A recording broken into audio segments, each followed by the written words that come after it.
porque la prédica de hoy titula Una luz al final del túnel. Y tiene 3 puntos. El legado de Adán, el gobierno de Cristo y la responsabilidad del cristiano. Que el Señor provea sabiduría a su pueblo, para que vivamos más interesados en conocer y mostrar a Cristo que en estar obedeciendo al mundo. Señor, en esta noche queremos pedirte que tú nos des entendimiento de tu voluntad, que la exposición de tu palabra sea fiel, que el siervo que tú has elegido transmita tus pensamientos, Señor, hacia tu pueblo, y que todos nosotros con un corazón humilde podamos comprender con claridad lo que tú nos quieres decir. Porque es necesario, Señor, que tu iglesia aplique las Escrituras a su vida. Eso dará pie a que podamos mostrar el carácter de tu Hijo Jesucristo a quienes no lo conocen y que aún todavía están sufriendo porque viven en un mundo caído y porque no pueden encontrar una solución a su vida. Por eso te damos gracias, Señor, en esta noche, y lo hacemos en el nombre de Jesús. Amén. Punto número 1, el legado de Adán, y dice Primera de Corintios, capítulo 15, versos 20 al 23, pero ahora Cristo ha resucitado de entre los muertos, primicias de los que durmieron. Porque ya que la muerte entró por un hombre, también por un hombre vino la resurrección de los muertos. Porque así como en Adán todos mueren, también en Cristo todos serán vivificados. Pero cada uno en su debido orden. Cristo, las primicias, luego los que son de Cristo en su venida. En la Biblia, esta palabra primicias son los primeros y los mejores frutos que se ofrecían a Dios en el Antiguo Testamento. Cuando tenemos el tiempo de consejería prematrimonial, también los guiamos y orientamos para que puedan tener manejo administrativo apropiado, según las Escrituras, de sus ingresos económicos, economía familiar. Y dentro del presupuesto que se hace, es decir, de lo que uno supone que va a necesitar hacer uso de sus recursos, los temas en los cuales lo va a hacer, el primer punto, las primicias, lo más importante, lo que no se puede dejar de lado, es el alquiler. No. Mi salud, la alimentación, el mercado, no, la ofrenda. Si tú pones al final la ofrenda, lo que sobra, en realidad le estás dando al Señor lo que ya no sirve. En tu presupuesto familiar, y si tú no lo has hecho, si tú no tienes hoy un presupuesto familiar, y ya estás casado hace 20 años, lo que debes hacer es reconfigurar tu presupuesto y poner en las primicias, en lo más importante, tu ofrenda. Es esa la razón por la cual, ¿no es cierto?, muchos cristianos tienen desordenada su vida económica, porque han dejado de lado lo que es importante. El Señor Jesús es lo más importante, dice, en cuanto a la resurrección. Él va a hacer, ya lo hizo primero Él. Pero no fue porque Él se adelantó y que quiere dar ejemplo, sino que esa resurrección es la más importante. Después vendremos nosotros, dice. Pero Él, en entregar su vida en ese sacrificio, ya lo hizo todo. En el tiempo de Israel, en el libro de Levítico, dice el Señor, di a los israelitas, cuando ustedes entren en la tierra que yo les daré, y sieguen su cosecha, entonces traerán al sacerdote una gavilla de las primicias de su cosecha. Y él mecerá la gavilla delante del Señor, a fin de que ustedes sean aceptados. El día siguiente al día de reposo, el sacerdote la mecerá. Para que tú para que en ese tiempo el hebreo sea aceptado por el Señor, debía traer ¿qué? Lo que sobraba, lo que habían pisoteado los animales, lo que ya no necesitaban, lo primero, las primicias, lo más importante. Por lo tanto, el Señor acepta lo que tú le presentes, reconociendo que en tu corazón has puesto solamente dedicarle a Él lo más importante.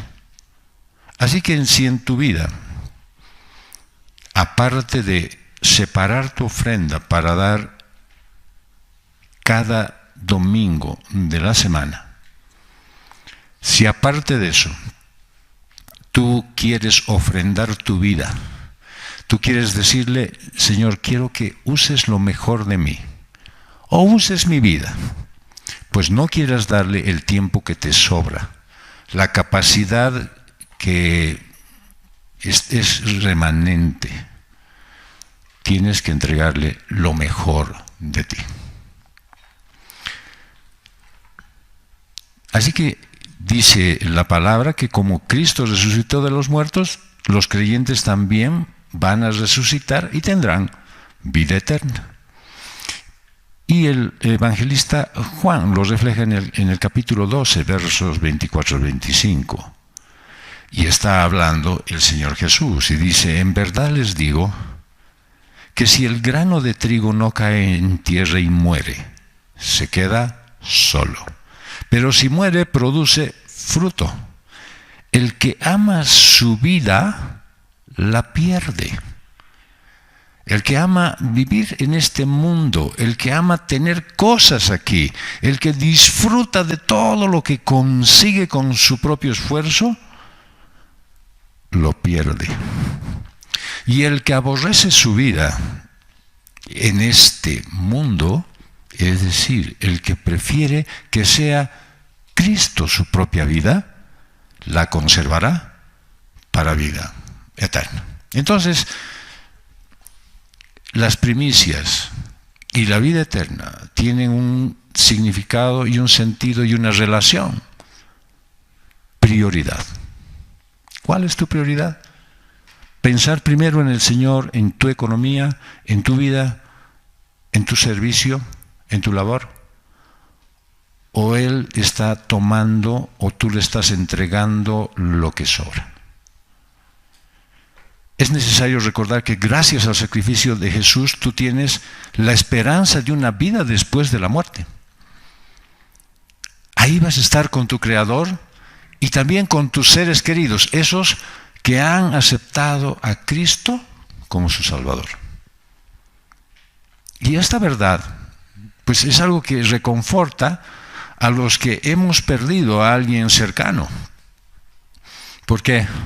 Pues porque tenemos la esperanza de volver a reunirnos con Él o con ellos allá en el cielo. Y entonces, ¿qué debemos hacer? Pues compartir esta esperanza de la resurrección con aquellos que están pasando por momentos difíciles acá y necesitan conocer el amor de Dios. Y Pablo les dice, así como en Adán todos mueren, también en Cristo todos serán vivificados.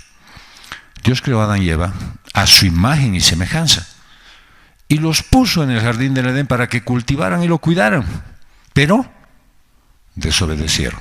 Fueron expulsados y condenados a trabajar la tierra y sufrir dolor y muerte. El libro del Génesis lo refleja en el capítulo 2, verso 17.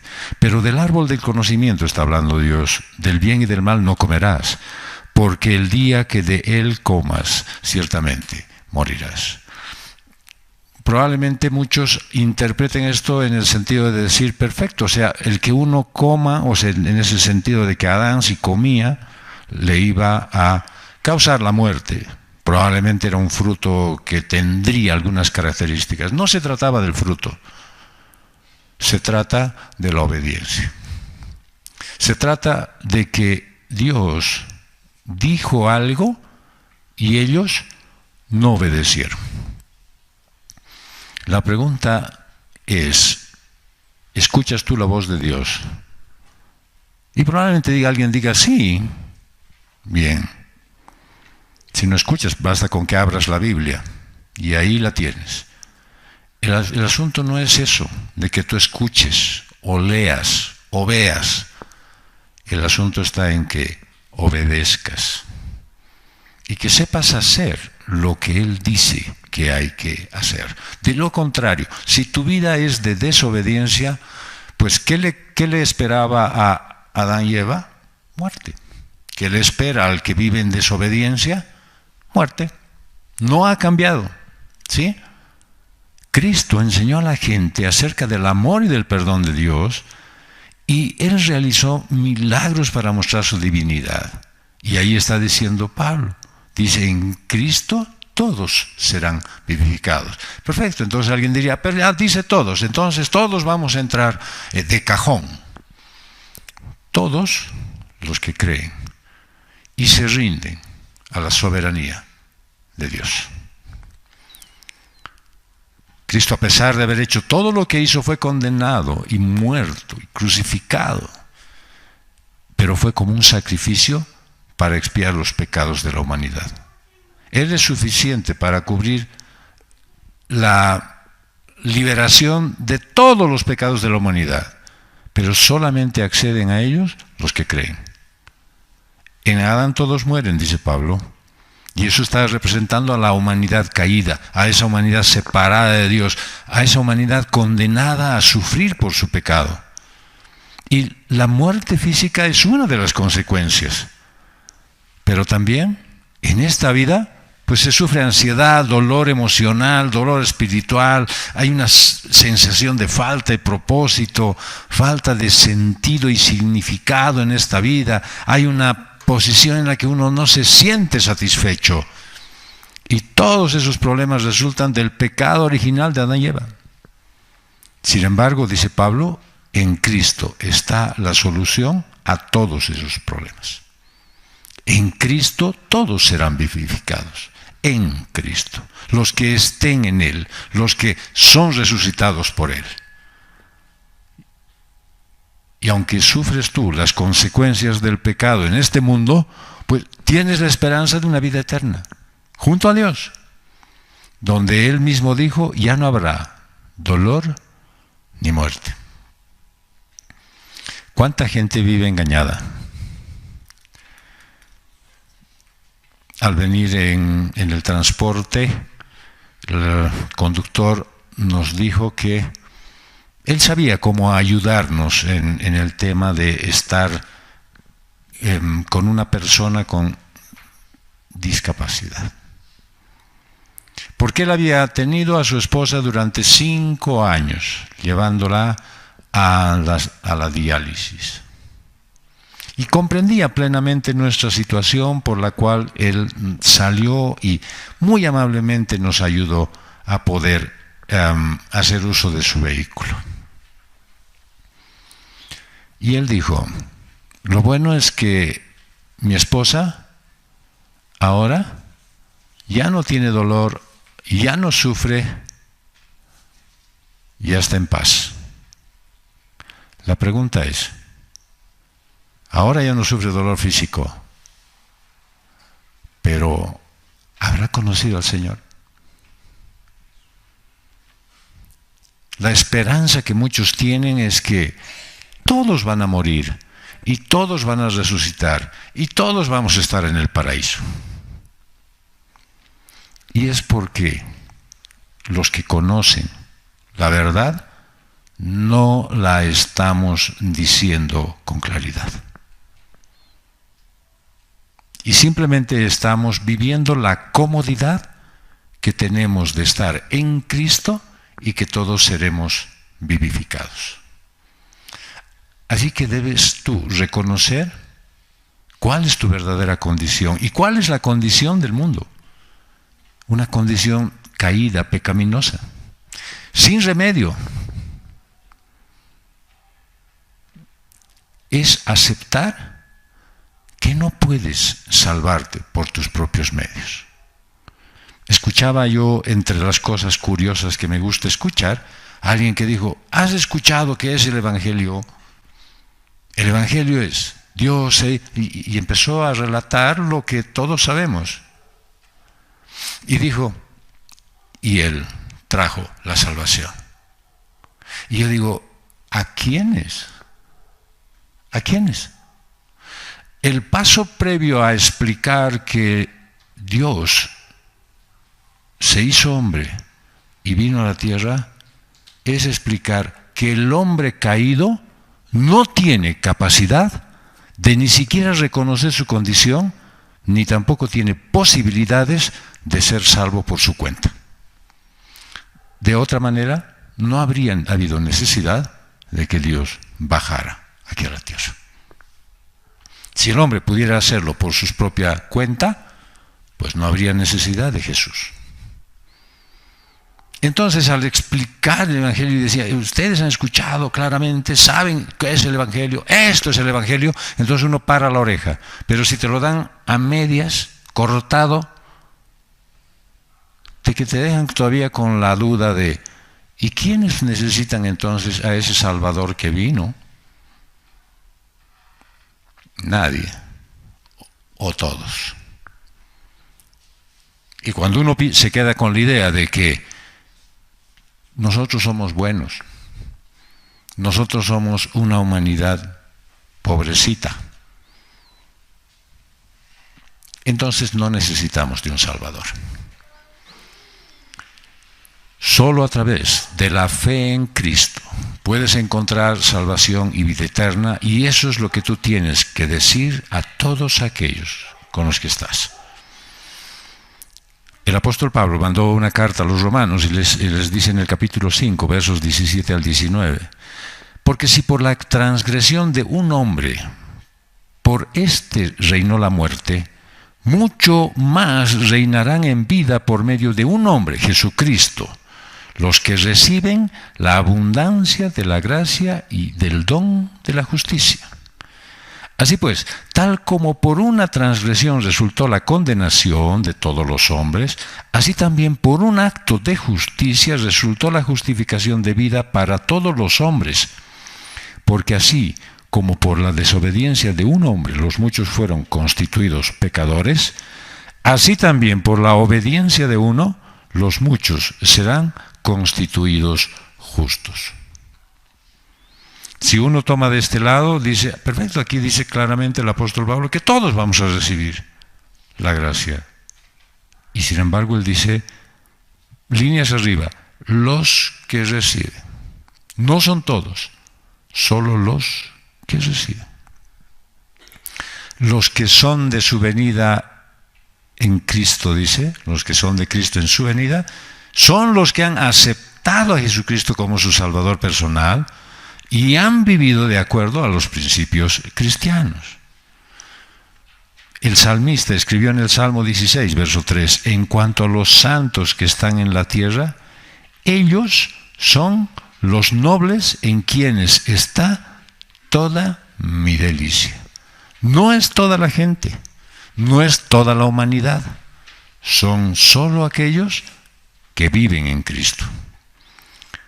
Cristo resucitó, y luego van a ser los que han aceptado a Él como su Salvador y viven de acuerdo con la voluntad de Dios. Y lo dice en el pasaje de Colosenses 1, del 17 al 20. Y Él es antes de todas las cosas. Y en Él todas las cosas permanecen.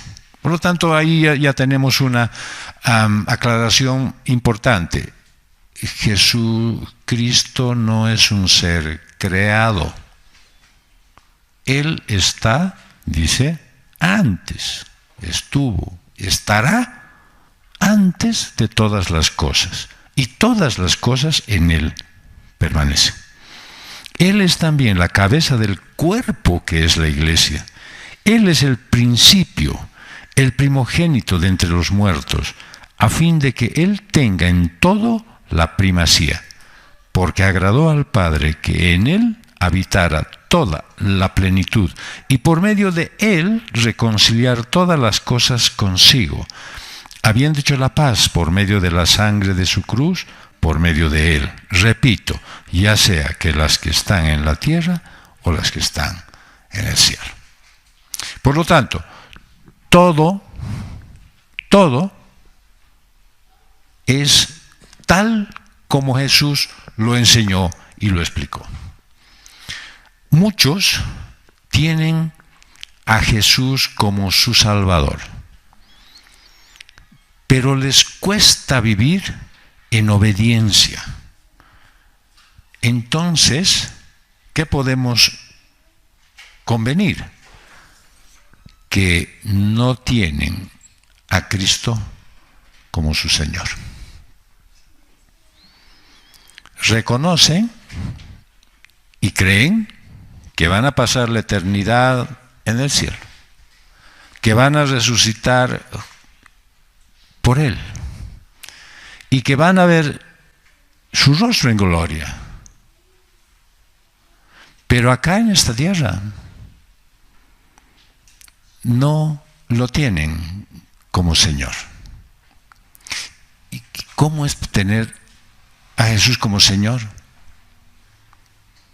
Nosotros probablemente no tengamos una referencia exacta de cuál es la relación entre un Señor y un siervo, o un esclavo y su Señor. Pero la referencia exacta que nos refleja la Biblia es cuando el Señor daba una instrucción, una orden, un mandato, hasta una sugerencia, eso se cumplía sí o sí. La pregunta de oro para tu vida es, cuando el Señor Jesús, el que tú dices que es tu Señor, te pide algo, te manda algo, te ordena algo, te sugiere simplemente, ¿obedeces? ¿Tú le obedeces porque Él es tu Señor? ¿O pones en duda y dices, tal vez no sea tan como digo, tal vez lo estoy entendiendo mal, tal vez sea más blando, yo al menos lo haría de otra manera? Entonces no es tu Señor. Y tal vez tendrías que ver con más detenimiento qué es lo que llamas salvación. Todo aquel que obedece puede tener una vida acorde al Evangelio. Pero debes reconocer a Cristo como tu Señor y tu Salvador. Porque de lo contrario, lo que vas a tener es otro Señor, al cual aún ahora le estás obedeciendo. La resurrección de Cristo quita la influencia de Adán en tu vida para vivir como Cristo. He tenido la oportunidad de escuchar de mucho tiempo, y ya me había olvidado de este hombre, un gran motivador, que yo ya lo había escuchado en los tiempos en los cuales yo me había convertido. Y tal vez en ese tiempo me parecía súper interesante todo lo que decía. Todo lo que era animar, a andar y vivir, pero jamás te decía que eso tú no lo puedes hacer sin Cristo. Siempre te ponía el peso a ti, y tú puedes perdonar, y tú puedes amar, y tú puedes hacer, y te puedes esforzar, y es así, y tú di, y yo soy vencedor, y yo puedo, y lo logro. Sin Cristo es imposible. No lo puedes hacer. Por lo tanto, cuando tú has entendido que Él es tu Señor y tu Salvador, esa influencia de Adán en tu vida deja de existir y empiezas a vivir como Cristo. Eso quiere decir, y te doy algunas señales para que tú puedas tener como parámetro en tu vida, el pecado ya no gobierna tu vida.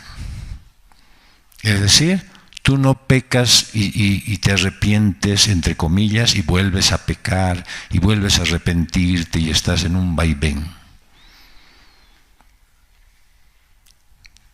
Generalmente pides al Señor que limpie tu conciencia liberándote del pecado cometido. Y no dejas ninguno oculto. ¿Por qué? Porque no quieres afectar tu relación con Dios. Si tienes a Cristo como tu Señor y Salvador, pues puedes amar a tu prójimo y aún a tus enemigos y buscar estar en paz con todos todo el tiempo. Puedes servir en la iglesia con tus dones y eres parte del crecimiento de la obra de Dios, solo si tienes a Cristo en tu vida. Por eso, no puede pasar eso en tu vida si es que no has recibido y has reconocido a Jesús como tu Señor y Salvador. Si no has tenido un encuentro personal con Él que ha transformado tu vida. Hoy puedes hacer una recapitulación de tu propia vida para ver si de verdad eres salvo. Porque esa experiencia de encontrarte con el Señor cambia tu vida. Nunca más eres lo que eras y tampoco quieres volver a serlo. Eres una nueva criatura. Amas, obedeces y anuncias a Jesucristo con tu vida. Es necesario que recapitules todos los eventos de tu vida para ver si en una de esas estás viviendo en un engaño. Punto número 2, el gobierno de Cristo. Y dice 1 Corintios 15, del 24 al 28. Entonces vendrá el fin, cuando Él entregue el reino al Dios y Padre, después que haya terminado con todo dominio y toda autoridad y poder. Pues Cristo debe reinar hasta que haya puesto a todos sus enemigos debajo de sus pies. Y el último enemigo que será eliminado es la muerte. Porque Dios ha puesto todo en sujeción bajo sus pies. Pero cuando dice que todas las cosas están sujetas a Él, es evidente que se exceptúa a aquel que ha sometido a Él todas las cosas. Y cuando todo haya sido sometido a Él, entonces también el Hijo mismo se sujetará a aquel que sujetó a Él todas las cosas, para que Dios sea todo en todos. Clarito. Pablo menciona el fin. Viene un fin. Y es cuando Cristo entregará el reino a Dios Padre y hace referencia de que Él va a culminar eso y hasta el cumplimiento final. ¿Y cuál es el reino? Es un reino celestial, un lugar donde los creyentes en Cristo vamos a pasar la eternidad.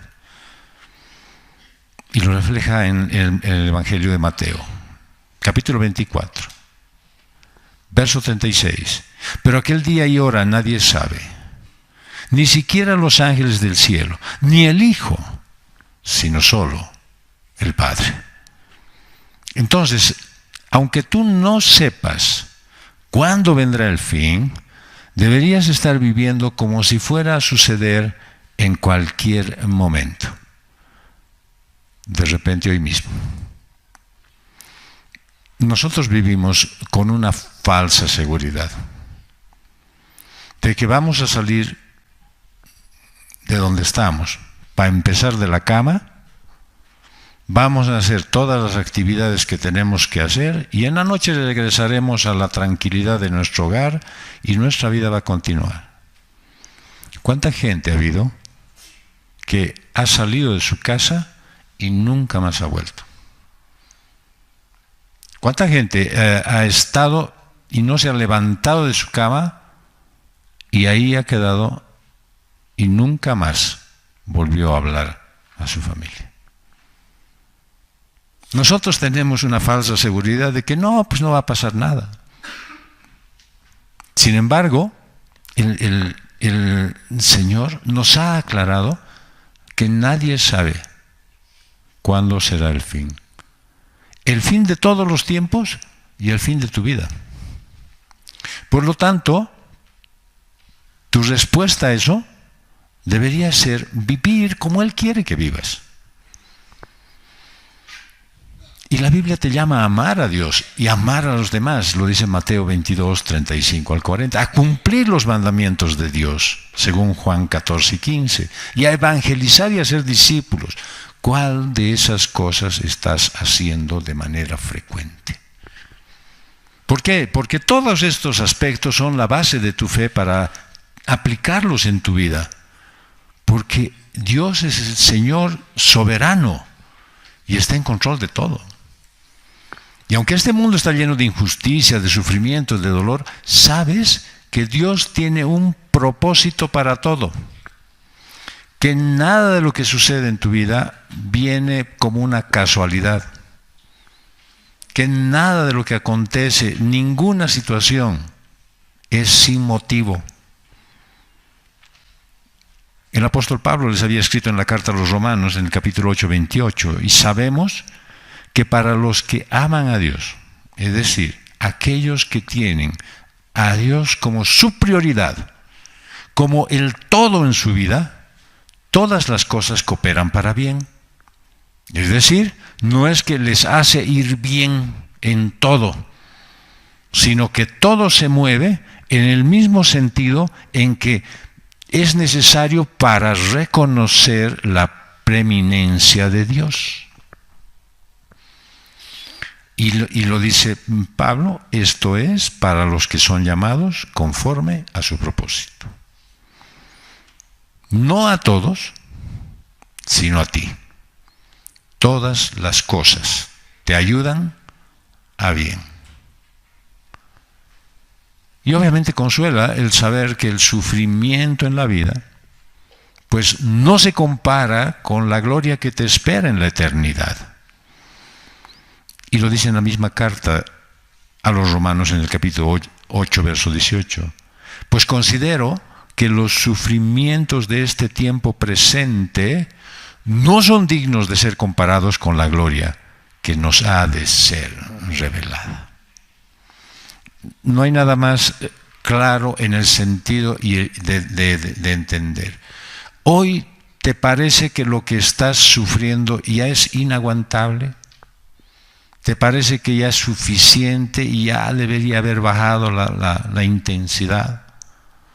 Ponte a pensar que lo que vas a recibir y vas a tener no tiene comparación con esto. Muchas veces suelo recordar el pasaje que dice de la mujer que está dando a luz, que sufre los dolores de parto, pero una vez que ha nacido la guagua, cuando se la ponen en su regazo, no hay comparación. Seguramente, en el momento en que está viniendo ese dolor del alumbramiento, ahí se acuerda de su marido.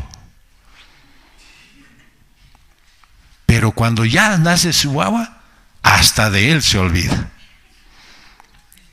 Porque solamente se enfoca en su niño, en su bebé. Nosotros tenemos ahora un ligero sufrimiento. ¿Por qué sentimos que es más grande nuestro sufrimiento en esta vida? Porque le damos demasiada preferencia a esta vida en esta tierra. Porque creemos que aquí es donde deberíamos tener logros, alcanzar metas, tener satisfacciones y cumplir objetivos. Tu objetivo es amar a Dios, amar a tu prójimo y hacer discípulos. El rato que te distraes de eso, entonces te empiezas a enfocar en el mundo y, por lo tanto, te parece que lo que estás sufriendo aquí es el sumo y te está haciendo el héroe para la eternidad. Y en realidad lo único que está pasando es que el Señor te está puliendo en el área en la cual tú deberías estar ya trabajado y ya no deberías estar pendiente en las cosas de este mundo. El reino de Cristo no es solo de autoridad, sino de amor, de misericordia, de compasión por sus hijos. es un reino de amor. Es un reino que no tiene comparación. Y cualquiera de nosotros, si pudiéramos ponernos a pensar un minuto, diríamos, claro que yo quiero estar en ese reino. La respuesta es que ya estás. El tema es que no vives como si estuvieras en el reino. Estás viviendo como si preferirías vivir en el reino del mundo. Dice Pablo, Cristo debe reinar hasta que haya puesto a todos sus enemigos debajo de sus pies. Y menciona que el último enemigo a ser destruido es la muerte. Hay muchos que son enemigos de Cristo. Nosotros lo éramos. Antes de que Él tuviera misericordia de nosotros. Hay muchos enemigos de Cristo que se oponen a su plan perfecto de amor al mundo. El pecado, la muerte, la maldad. Es que deberíamos estar orando, pidiendo ayuda del Señor para esas situaciones difíciles. Y deberías tú confiar en su poder y su amor para contigo. Es precioso leer las condiciones en las que el salmista escribió el Salmo 18, en el verso 2 al 6. El Señor es mi roca, mi baluarte, mi libertador, mi Dios, mi roca en quien me refugio. ¿Dónde puedes encontrar eso en el mundo? ¿Dónde podrías encontrar un lugar así que te dé esa seguridad y esa tranquilidad? Y sigue relatando y dice, mi escudo y el poder de mi salvación, mi altura inexpugnable. Invoco al Señor que es digno de ser alabado. Y soy salvo de mis enemigos. Los lazos de la muerte me cercaron y los torrentes de iniquidad me atemorizaron. Los lazos del Seol me rodearon. Las redes de la muerte surgieron ante mí. En mi angustia invoqué al Señor y clamé a mi Dios. Y desde su templo oyó mi voz y mi clamor delante de Él llegó a sus oídos. Y si tú te quedas ahí dirías, y se hizo el sordo. El Señor vino a tu rescate. El Señor vino cuando estabas más angustiado. El otro día, de curiosos que somos, con un hermano que vino a visitar, estábamos viendo la palabra angustia. Y muchos creemos que sí, es algo de pesar, algo de que es como estar sometido a una presión tan intensa que nos hace desear la muerte, que nos hace desear estar escondidos para no salir más. Por lo tanto, cuando te pones a entender la Escritura y sabes la verdadera expresión que está diciendo la palabra de Dios, te das cuenta de la condición real en la que tú te encuentras. Muchos dicen, estoy pasando un tiempo de aflicción. Si supieras lo que significa la aflicción en la Biblia, no lo mencionarías. Si tú dices, sí, estoy muy angustiado, si supieras lo que en el hebreo significa la palabra angustia, no quisieras tenerlo para ti. Lo único que tienes es un momento de prueba en lo que tú estás queriendo guardar como importante y el Señor quiere quitártelo para que puedas vivir honrando al Señor en todo. Así que ponte a pensar en aquellos que no conocen al Señor y ten compasión por ellos, porque se oponen a Cristo. Ora por su salvación. Y la prueba definitiva sería que busques compartir el Evangelio con ellos. El Señor Jesús lo dijo en el capítulo 11 del Evangelio de Juan, versos 25 y 26. Jesús les contestó, yo soy la resurrección y la vida. El que cree en mí, aunque muera, vivirá. Y todo el que vive y cree en mí, no morirá jamás. ¿Crees esto? Todo el mundo vive afligido porque la muerte afecta a todos. La única condición para morirse es que uno esté vivo. Y la muerte afecta, ya sea por la pérdida de un ser querido o de repente por tu propia muerte. Pero la promesa de Jesús pues trae esperanza de que un día la muerte va a ser destruida y vas a tener vida eterna en Él. Y dice Pablo, todas las cosas están sujetas a Él. Eso se refiere a que todas las cosas han sido puestas bajo la autoridad de Jesús. Él decide todo lo que sucede en el universo. Yo me pregunto, ¿por qué tener la peregrina idea de decir, yo puedo hacer algo bajo mi criterio? Yo voy a hacer mis planes bajo esta propuesta. Yo voy a lograrlo. Hay muchos que se conforman diciendo, sí, es cierto que Dios tiene todo bajo control, pero yo tengo que hacer algo. No me voy a quedar echado en mi cama esperando que las cosas sucedan. Es cierto. Pero el problema es que cuando a nosotros se nos dice, haz algo, creemos que esa es la manera y el resultado va a venir por lo que hagamos. Y nunca la gloria es para Dios, en nosotros.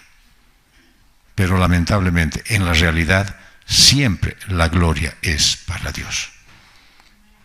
Porque Él hace todo conforme a su voluntad perfecta y salen todas las cosas de acuerdo a su designio perfecto.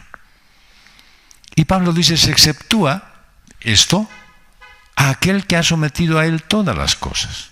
Es decir, esto tiene una referencia de aplicación práctica. Aunque Jesús tiene poder absoluto sobre todas las cosas, su autoridad está sujeta, porque hay una fuerza superior por encima de Él. Y esto es lo coherente con la fe cristiana. Dios es el creador de todo el universo. Y Jesús, como hijo, está sujeto a la voluntad divina. Imagínense ustedes a Jesús orando, como lo refleja en el Evangelio de Lucas, capítulo 22, 42 al 43. Padre, si es tu voluntad, aparta de mí esta copa, pero no se haga mi voluntad, sino la tuya. Hay muchos que les he escuchado orar, seguramente con buena intención en este sentido. Señor, quiero que se haga tu voluntad, pero necesito que sea de esta manera, bajo estos parámetros, con estas condiciones y entre estas personas, que se haga tu voluntad. Estás diciendo dos cosas completamente opuestas. Quiero mi voluntad con el título de que sea tu voluntad. Y Dios no lo va a hacer. Tal vez por eso tienes tantas oraciones y algunos cristianos se han conformado con, el Señor tiene tres respuestas. Te dice no, te dice sí o te dice espera. ¿Y vos en qué estás? En el modo espera. Puedes esperar la eternidad porque estás pidiendo tu voluntad. Ya te ha dicho no, pero vos sigues en el modo espera. Sigo esperando, el Señor va a hacer, algún rato va a suceder. Y no sabes, o no quieres creer, que tú estás queriendo que se haga tu voluntad, lo cual, como dicen las expresiones actuales, eso no va a pasar. Cuando tú te sometes a la voluntad de Dios, cuando tú esperas en Él, termina esta expresión de Jesús en el momento de su oración y dice, entonces se apareció un ángel del cielo que lo fortalecía. Y claro, ay, sí, claro, porque era Jesús y necesitaba. Cuando tú te sometes a la voluntad del Señor, siempre eres fortalecido cuando obedeces. Eres fortalecido para esperar, eres fortalecido para inclusive tener que aguantar que no sea tu voluntad la que se haga. Aunque tu plan era perfecto, mejor que de Dios. Pero eres fortalecido para poder pasar ese momento aciago. Sucedió con Jesús, sucederá contigo. ¿Cuándo? Cuando te humilles, cuando dependas de Él, cuando realmente te sometas y desees que se haga su voluntad.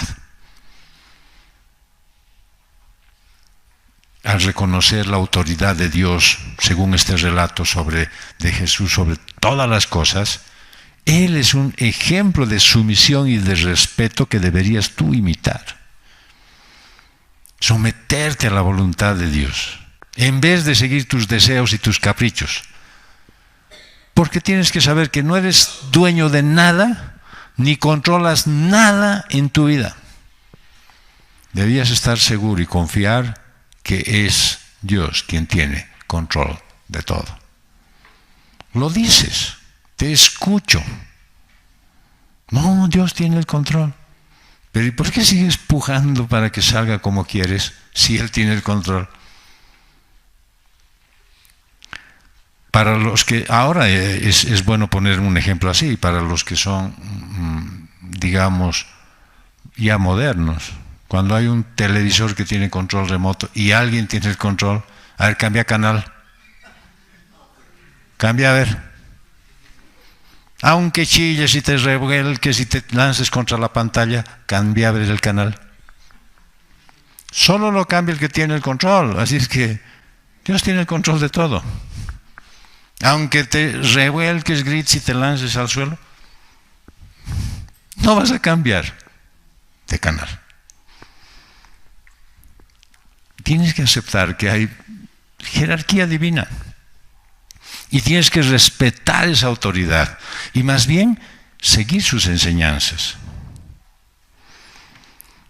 El ejemplo de sometimiento es el Señor Jesús. Mira lo que dice Filipenses 2, 6 al 7. El cual, aunque existía en forma de Dios, está hablando de Jesús, no consideró el ser igual a Dios como algo a que aferrarse, sino que se despojó a sí mismo, tomando forma de siervo, haciéndose semejante a los hombres.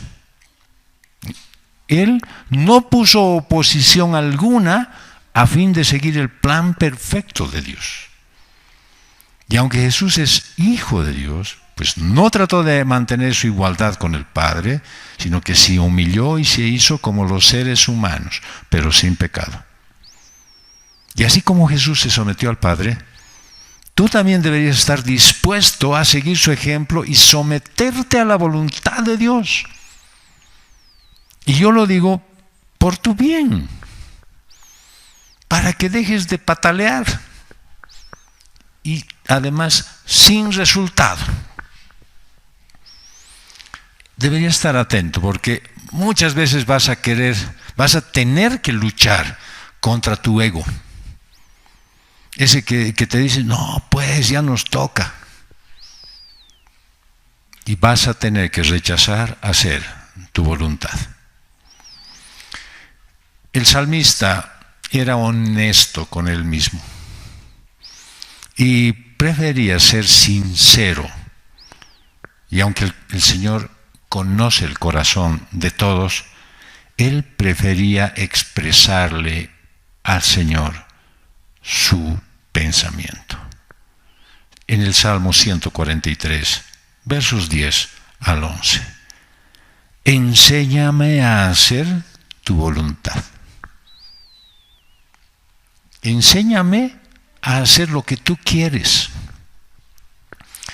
Capacítame para que ya no sea tan rebelde, conán y caprichoso.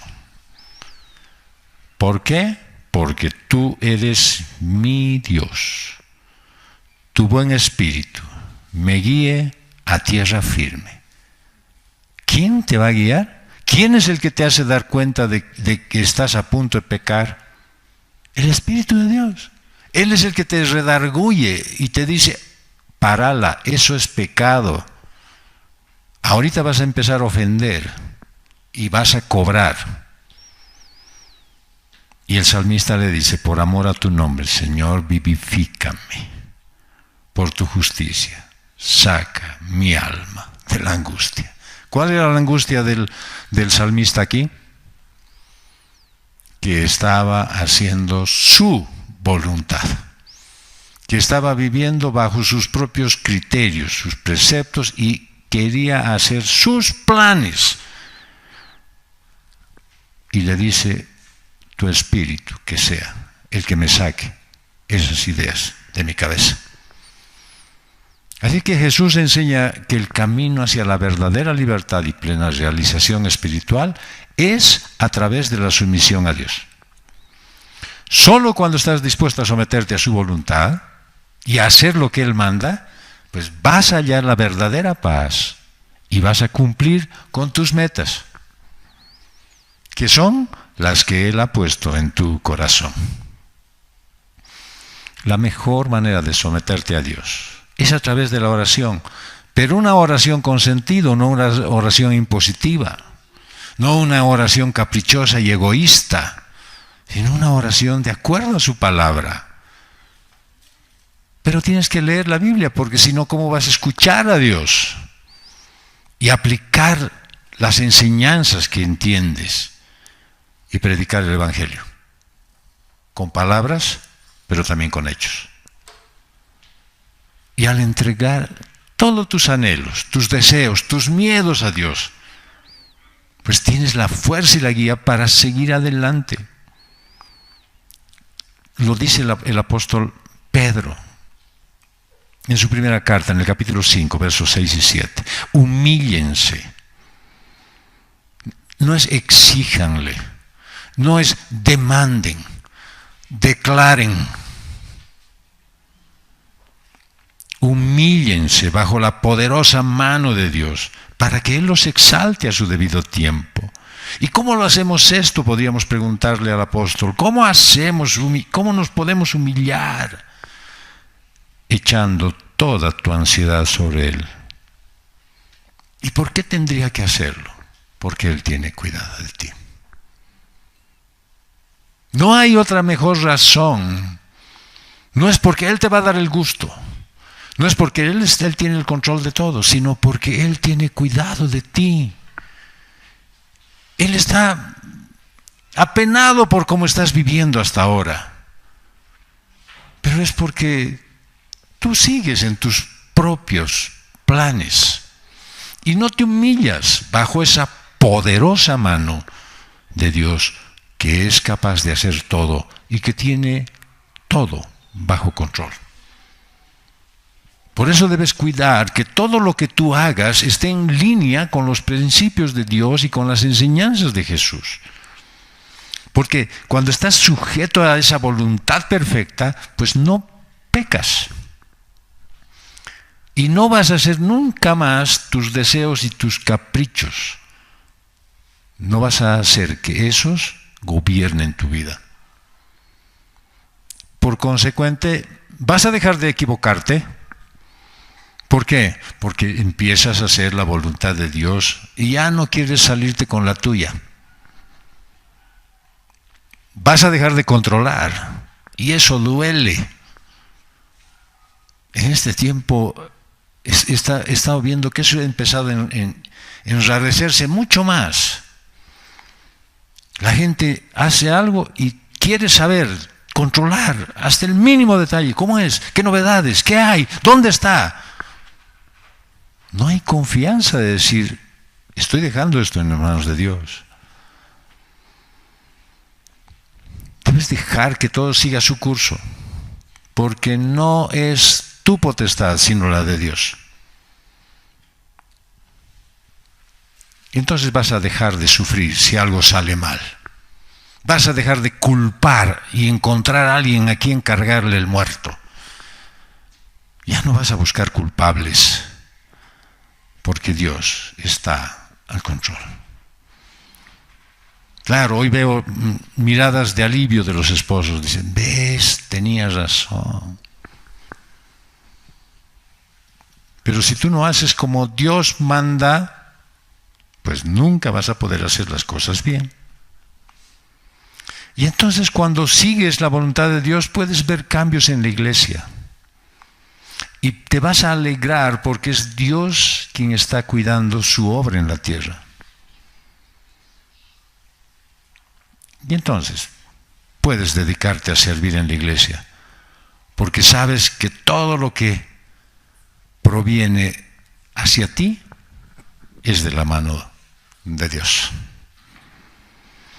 Y punto número 3, hay la responsabilidad del cristiano.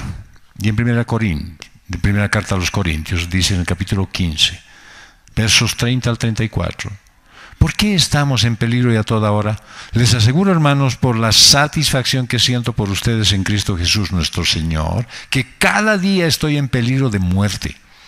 Si por motivos humanos luché contra fieras en Éfeso, ¿de qué me aprovecha? Si los muertos no resucitan, comamos y bebamos que mañana moriremos. No se dejen engañar, las malas compañías corrompen las buenas costumbres. Sean sobrios como conviene y dejen de pecar, porque algunos no tienen conocimiento de Dios. Para vergüenza de ustedes, lo digo.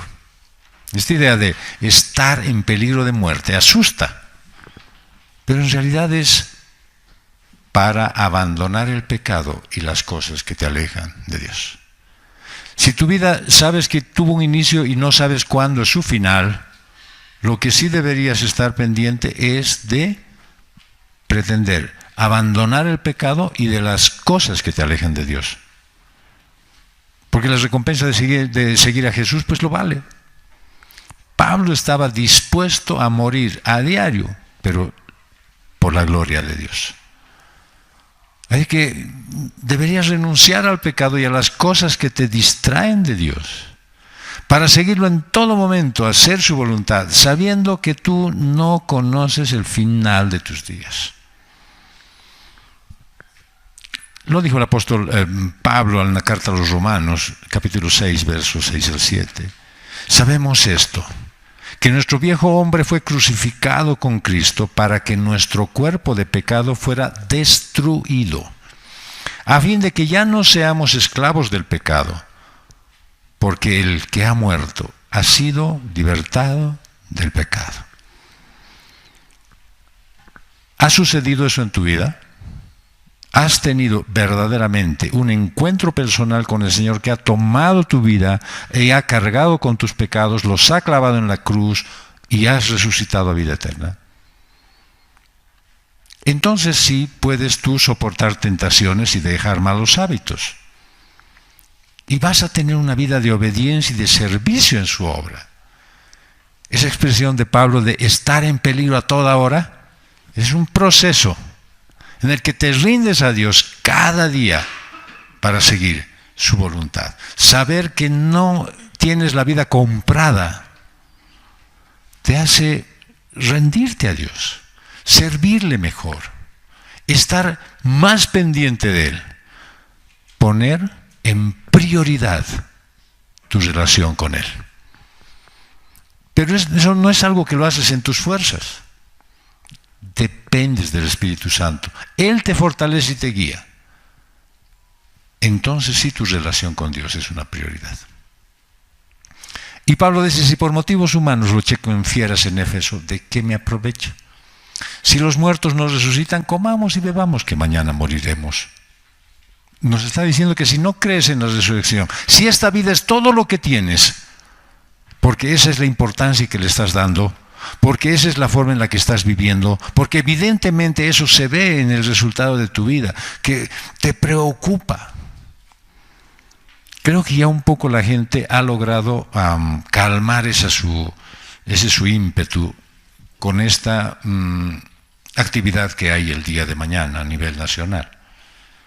Porque recuerdo que la primera vez que hubo Día del Peatón, la noche anterior la gente estaba vaciando los supermercados.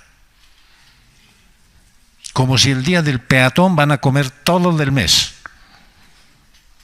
Bueno, paró, pero no paró porque la gente dejó de pensar insensatamente, sino porque los supermercados van a abrir mañana, y porque los mercados también, y porque las tiendas también van a estar abiertas. Así es que no hay necesidad de nada, pero igual van a ir a comprar a pie, pero van a ir. ¿Por qué? Porque esto es todo lo que tienen. Esta vida es todo lo que tienen. Y de pronto verás a mucha gente haciendo parrilladas. ¿Por qué está haciendo parrillada este domingo? ¿Por qué no el anterior o el siguiente? No, es que es día del peatón. Y no hay sentido para hacer las cosas. Es que esta vida es todo lo que tengo. Eso es todo lo que funciona para mí. Esa lucha que hace referencia de luchar con fieras en Éfeso, eso se refiere a la experiencia que Pablo tuvo cuando estaba predicando el Evangelio. Entonces él está diciendo, esto me ha pasado. Y lo dice en 2 Corintios, capítulo 1, versos 8 al 10. Porque no queremos que ignoren, hermanos, acerca de nuestra aflicción sufrida en Asia, porque fuimos abrumados de sobremanera, más allá de nuestras fuerzas, de modo que hasta perdimos la esperanza de salir con vida. De hecho, dentro de nosotros mismos ya teníamos la sentencia de muerte, a fin de que no confiáramos en nosotros mismos, sino en Dios, que resucita a los muertos. Vamos a morir nomás, pero vamos a resucitar, no hay lío. El cual nos libró. Ese mismo Dios que resucita a los muertos nos libró de tan grande peligro de muerte y nos librará. ¿Y en quién hemos puesto nuestra esperanza de que Él aún nos ha de librar? Así es que, para Pablo, había una manera en la que dice que sí, todo se está oponiendo, todo se está complicando, hay dificultades, pero yo confío en el Señor. Muera o viva. Él es el que hace todas las cosas. Pero para nosotros, no, ya me están complicando la vida, ay, se me está poniendo difícil la situación, ay, qué lío es con esta gente. Y ¿no confías en el Señor? Si enfrentar la muerte por tu fe en Cristo no tiene significado para ti en este contexto de la vida eterna, entonces nada tiene sentido. Nada. Si confiar en el Señor es suficiente para convencerte de que no tienes que andar angustiado, afanado y apenado, ¿no es suficiente? Entonces nada te va a complacer. Cada esfuerzo que haces con fe, ya sea por otras personas o por ti mismo, tiene un propósito que va más allá de esta vida. Así es que no pongas esta vida en primer lugar. Vive entregando amor, porque tu vida tiene un propósito mayor que tú. Entonces, te puedo recordar la frase que dijo: todo lo que hagas, que sea para la gloria de Dios. Todo lo que hagas, que sea para que reconozcan que el Señor es la prioridad en tu vida. Pero no digas, sí, me estoy angustiando para la gloria del Señor. No es cierto. La angustia es pecado. No se dejen engañar, dice el apóstol Pablo. Las malas compañías corrompen las buenas costumbres. Sean sobrios, como conviene, y dejen de pecar, porque algunos no conocen a Dios. Bueno, las malas compañías, ¿no es cierto?, son esas que tienen sus charlas con palabras pecaminosas, con chismes, con mentiras, con insultos y otra gran cantidad de expresiones. Dañan tu bienestar emocional y espiritual. El apóstol Pedro lo dijo en su segunda carta, en el capítulo 2, verso 2. Muchos seguirán su sensualidad, y por causa de ellos el camino de la verdad será blasfemado. Hay muchos que están metidos en esta condición, y por lo tanto lo único que hacen es hablar mal del Evangelio. Así que la forma en la que hablas y las personas con las que te relacionas en gran medida, influyen en tu comportamiento. Si estás rodeado de personas que hablan mal de los demás, ¿qué te va a pasar? Tienes más probabilidades de hacer lo mismo, ¿cierto? En Proverbios capítulo 13, verso 20 dice: el que anda con sabios será sabio, pero el compañero de los necios sufrirá daño. Recuerdo, al estar haciendo esto, me acordé de una frase que mi papá me dijo, que no es propia de él, obviamente, porque él pensaba mejor, pero dijo: si te juntas con lobos, hijo, vas a aprender a aullar. Ya en su término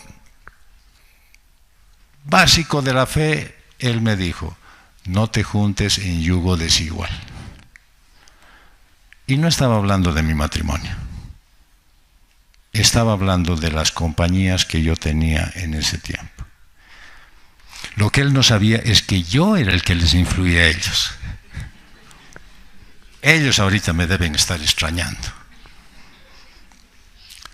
Si estás rodeado de personas optimistas, sanas, con buenos pensamientos, pues es probable que tengas más clara tu actitud cristiana. Pero si pasas mucho tiempo con personas que hablan mal de Dios, sin un enfoque espiritual claro, es probable que te alejes de la fe. El momento que te des cuenta, ya has dejado de orar, ya no asistes a las reuniones, faltar al culto ya es un hábito, y lógicamente tu vida cristiana está menos que tibia. La Biblia te exhorta a rodearte de personas con actitud correcta en la vida y que buscan caminos más justos y espirituales. Por lo tanto, deberías ser más selectivo de las personas con las que pasas el tiempo. Sé consciente de tus palabras. Y lo decía el salmista en el Salmo 119, verso 63. Compañero soy de todos los que te temen y de los que guardan tus preceptos. Compañero, vivo junto a ellos, me alegro de estar con ellos, me encanta esta compañía. Así es que haz un esfuerzo por rodearte de personas que te edifiquen, que te ayuden a crecer en tu vida espiritual y emocional. Haz amigos aquí en la iglesia. Jala algunos filisteos y algunas pecadoras para que aquí se conviertan y tengamos más amigos. Pero en tu intento de ir a traerlas, no te quedes en el camino con ellos. Trata más bien de ser una buena influencia en la vida de esas personas. ¿Y cómo lo vas a hacer? Pues nada más que hablando palabras sabias y con una actitud cristiana. El apóstol Pablo te dice: vigila que no estés pecando. Ya no peques. ¿Por qué? Porque hay personas que no conocen a Jesús. Y dice, va a ser una vergüenza para ti no vivir de acuerdo a lo que sabes de la fe. Todos van a ver, y en algún momento de emoción les vas a decir: no, Cristo es el dueño de mi vida, y después te mandas una de esas. Le decía a Timoteo en la segunda carta, en el capítulo 2, verso 16, evita las palabrerías vacías y profanas, porque los dados a ellas conducirán más y más a la impiedad, y su palabra se extenderá como gangrena. Así que tú no te metas en esas charlas. Entre ellos están Himeneo y Fileto, que se han desviado de la verdad diciendo que la resurrección ya tuvo lugar, trastornando así la fe de algunos. Estos dos gallos, dice, eran piedra de tropiezo. Probablemente tú no seas explicando lo de la resurrección, pero sí de repente con un comportamiento que es más digno de un pagano que de un cristiano. Así es que sé sobrio ¿Y qué significa eso? Pues estar alerta y consciente de todo lo que sucede a tu entorno. En términos espirituales significa conocer los peligros del pecado, mantenerte firme en tu fe. Es cuando tu atención hacia el pecado es continua, constante. ¿Por qué? Porque no estás descuidando tu relación con Dios. El escritor de la carta a los Hebreos nos muestra una parte importante. Cuídense de que nadie deje de alcanzar la gracia de Dios, de que ninguna raíz de amargura, brotando, cause dificultades y por ella muchos sean contaminados. Cuando tú vives una vida cristiana que no refleja a Cristo, entonces vives permanentemente quejándote de todo y echándole la culpa a todas las circunstancias. Ya le has echado la culpa al dólar, ya le has echado la culpa al gas, a la gasolina, todo, y ahora vas a ir por la siguiente etapa. Ya no sabes a quién más echarle la culpa. Y en ese tu andar, de andar buscando culpables en todo, ¿sabes qué es lo que has logrado? Amargar la vida de muchos. Porque la amargura, ¿qué dice que es? Contagiosa. Contamina. Así es que si alguien te escucha hablar mal, expresarte mal, porque eso es lo que estás repitiendo de tus compinches, entonces, ¿qué va a hacer la gente que te escucha? Va a entrar en tu carril y van a quedar con amargura. Sí, qué país más miserable es este, ¿no? El otro día, hablando con una persona con la que analizamos algunas cosas de la vida real, bajo una óptica algo jocosa, ¿no es cierto? Decíamos, y ahora se quejan porque han nacido menos gente en La Paz. Antes nacían 20 y ahora han nacido 2. ¿No? Y todos esperábamos que el censo diga que teníamos más población y ahora tenemos menos. Y claro, ella me decía, ¿pero qué quieres? Si tanta gente ha dicho, no se hagan censar, ocúltense, váyanse. Claro, ahora se queja. Pero es que no han censado bien. Claro, tú eres el primero que no estuvo de acuerdo en que censen bien. Y entonces hay un montón de amargados. Nosotros teníamos que ganarles a los cruceños. Y otros dicen, pero es puro collas. No están haciendo un reconteo de características humanas, de personas que viven en determinado lugar. Y muchos de acá, de La Paz y del Alto, se han ido a sus lugares de origen. Y lo único que han hecho es acrecentar de 200 a 210. Listo. Y ese municipio está igual de pobre, ¿no? Sin embargo, aquí es como si hubiésemos muerto un montón. Bueno, y todo el mundo amargado. Y es porque las malas compañías, las malas informaciones, esos medios que te conducen a pensar, te influyen. Tú debes pensar, perfecto, ya son menos los que vamos a ir al cielo. Ya, listo. O son menos para evangelizar, mejor todavía, menos trabajo. ¿No ve? Porque eso es lo que dice.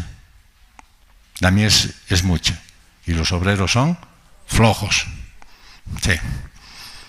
Así es que es tu responsabilidad vivir digna y ejemplarmente, como un representante genuino de la fe cristiana. Mantén comunión diaria con Dios, a través de la oración, la meditación, la lectura y el estudio de la Biblia. Entonces vas a estar alerta y consciente de la presencia de Jesús en tu vida. Y vas a evitar esas situaciones que te hacen caer en tentación. No te relaciones con personas que no tienen tus mismos valores. Y por favor, sé consciente de los peligros del mundo que te rodea. Vamos a concluir. El ejemplo de Jesús hacia la voluntad del Padre sirve para que lleves una vida acorde a la sujeción que corresponde ante Dios. Deja de intentar hacer lo tuyo. Pero esto solo es posible si has recibido a Cristo en tu corazón y Él gobierna tu vida. Por eso es necesario que analices tu salvación. No se trata de una vida llena de reglas y de prohibiciones, sino de vivir de acuerdo al Evangelio, haciendo lo que Jesús enseñó. Te pido que te arrepientas cada vez que peques. No ocultes tu maldad con esos pretextos piadosos. No sabía. Y reconoce que es el pecado el que quiere dominarte. Obedece a Dios en todo y sufre la fatiga de un mundo que está llegando a su fin. Pero yo te garantizo que va a dar pelea hasta el último rato. Lleva el Evangelio. Primero a tu vida y luego a los demás. Señor, queremos darte gracias y pedirte perdón.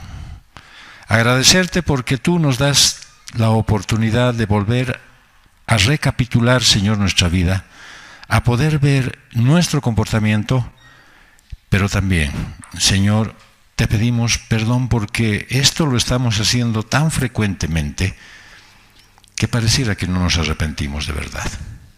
Te suplicamos, Señor, que nos des la posibilidad de utilizar todos los días para honrarte a ti y hacerlo con libertad, pero con limpieza de corazón también. Permítenos que esto podamos hablar con personas que no te conocen, aquellos que están viviendo en la oscuridad, y que todos podamos, Señor, después de un tiempo, honrar y glorificar tu santo nombre. Gracias por este tiempo y que nos has dado, Señor, y te alabamos y te bendecimos a ti. En el nombre de Jesús. Amén.